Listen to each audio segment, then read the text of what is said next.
This is a motherly monster who sees humans not as food but as babies waiting to be fed. Every day at mealtime, he'll hand out bottles of milk to those he's locked up. If you don't hesitate to drink the milk, the monster will praise you for being a good boy. But if you refuse to eat and gave him a terrified look, then you would be taken to a room alone to be fed by the monster himself.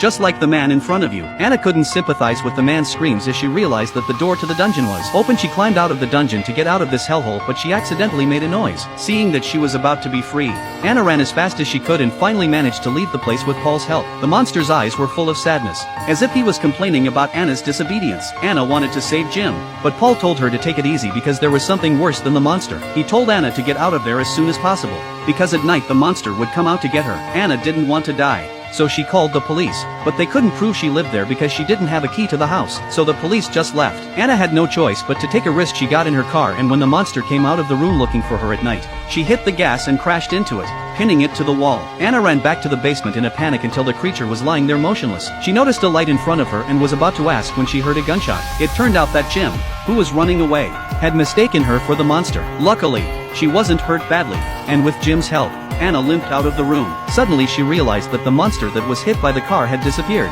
but she couldn't care less. They came to Paul's shelter and decided to treat their wounds here. Jim apologized to Anna for what had happened and told her how he had escaped. After the creature left, he found a room in a hole in the ground that the creature didn't seem to dare approach. The room was cluttered with garbage. There was a small old man and an old TV with all kinds of tapes on the cabinet. He played a random video of a woman being abused. He grabbed a gun to defend himself and accidentally shot Anna. The old man that Jim had mentioned was a man that Paul would never forget. He was the original owner of the house and was a psychopath who used to lock women up in the basement and abuse them brutally. Because he watched breastfeeding videos every day, he thought of himself as a mother and learned to breastfeed according to the TV. Paul suggested that Anna stay here for the night and go to the hospital in the morning. After all, this place was quite safe and the monster hadn't been here for over 10 years. However, as soon as he spoke, the monster suddenly rushed over and dismembered the unlucky Paul. Anna was terrified and limped for her life. They climbed the tower, but the monster was still chasing them. Seeing that the monster is about to climb the tower in a moment of desperation, Jim had a flash of insight.